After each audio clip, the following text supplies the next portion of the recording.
مولانا طارق جمیل صاحب نے فرمایا ہے سود دینا حرام نہیں ہے، سود لینا حرام ہے۔ مولانا طارق جمیل صاحب نے کچھ دن پہلے فرمایا تھا کہ سود دینا حرام نہیں ہے، لینا حرام ہے۔ اصل میں وہ جو فرمانا چاہ رہے تھے نا، وہ میں آپ کو بتاتا ہوں کیا بتانا چاہ رہے تھے، لوگوں نے غلط سمجھا۔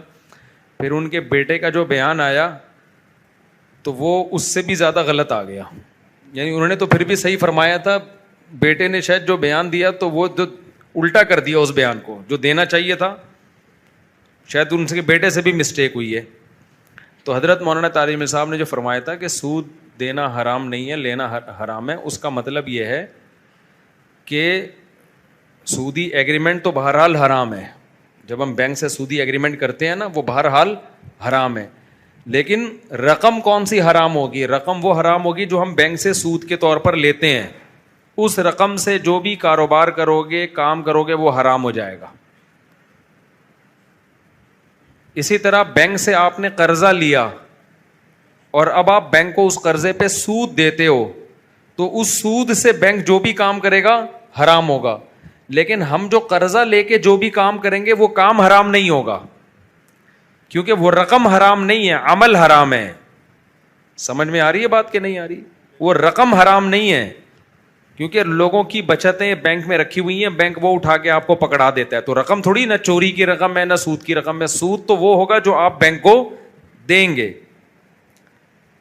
دیکھو زید نے بکر کو 1 کروڑ روپے دیا سود پہ، بکر نے اس 1 کروڑ سے بزنس کیا، تو وہ بزنس سے حاصل ہونے والی ارننگ حرام نہیں ہے، البتہ بکر کو گناہ ہوگا کہ تو نے سودی قرضہ کیوں لیا، کیونکہ سودی قرضہ لینا بھی حرام، سود دینا بھی حرام، اس لین دین پہ گواہ بننا بھی حرام، اور اس لین دین کو لکھنا بھی حرام۔ سمجھ میں آ رہی بات؟ بکر نے زید سے 1 کروڑ روپے لیا سود پہ کہ میں سود دوں گا تمہیں، اب بکر اس 1 کروڑ سے بزنس کرے گا، بکر کو گناہ تو ملا اس سارے پروسیس کا، لیکن بزنس سے حاصل ہونے والی آمدن حرام نہیں ہے۔ لیکن زید نے جو بکر سے سود لیا ہے، 2 لاکھ روپے لیا، فرض کرو 2%، تو اب بکر اس سود سے جو کام کرے گا وہ کام بھی حرام ہوگا، کیونکہ یہ خالص سودی رقم سے ہو رہا ہے، اور اس کام کی ارننگ بھی کیا ہوگی؟ حرام ہوگی۔ تو یہ مطلب تھا حضرت مولانا طارق جمیل صاحب کا، ان کے بیٹے نے شاید غلطی سے کچھ اور بیان دے دیا ہے۔ نہیں، بینک کا پروفٹ کہاں سے حلال ہو گیا؟ نہیں، حرام ہے بھائی، سودی پروفٹ ہے، اسلامک بینک جائز ہے، وہ سود نہیں ہے۔ تو ان کے بیٹے نے میرا خیال ہے بائی مسٹیک الٹا بیان دے دیا۔ دیکھو وہ سود کا نہیں تھا، وہ قرضہ تو سود پہ لیا ہے، بینک نے رقم سود کی نہیں دی ہے، بینک نے تو مختلف لوگوں کے پیسے جو پڑے ہوئے تھے وہ اٹھا کے آپ کو پکڑا دیے، تو وہ قرضہ جو آپ کو بینک نے دیا نا وہ حلال پیسوں سے دیا ہے، تو وہ رقم آپ کے لیے حلال ہے، اس پہ جو بینک سود لے گا وہ رقم حرام ہوگی۔ ہاں، جب وہ کسی کو قرضے پہ اس میں ہو یہ رہا ہے کہ بینک سود بھی لے رہا ہے لوگوں سے، تو لوگوں کی جو بچتیں ہیں اس میں سود لے لے کے شامل کر رہا ہے، تو یوں کہہ سکتے ہیں کہ اس میں حلال حرام مکس ہو رہا ہے۔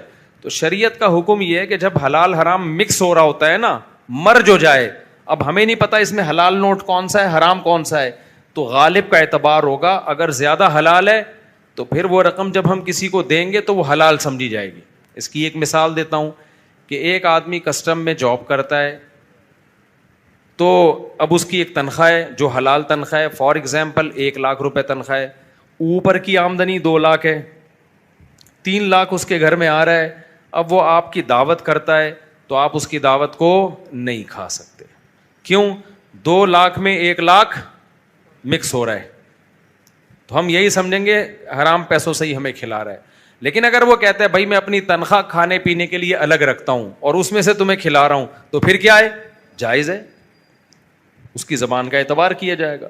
لیکن اگر اس کی تنخواہ 2 لاکھ ہے، اوپر کی آمدن 1 لاکھ ہے، دونوں کو مکس کرتا ہے، پھر ہمیں چائے پلاتا ہے، تو پھر شریعت کہتی ہے کہ غالب کا اعتبار ہوگا، ہم یہی سمجھیں گے ہمیں حلال سے، پھر اس کے بیان کی ضرورت نہیں ہے، پھر ہم یہی سمجھیں گے حلال سے کھلا رہے ہیں ہم۔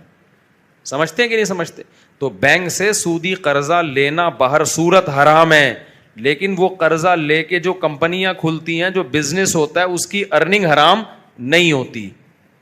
لیکن جو سود لے گا پروفٹ کے طور پہ, اس رقم سے جو بزنس کیا جائے گا وہ بزنس ہی ٹوٹل حرام ہوگا.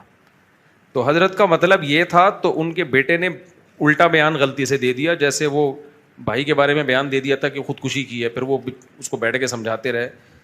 تو بعض دفعہ ایسے چوکے چھکے انسان سے لگ جاتے ہیں.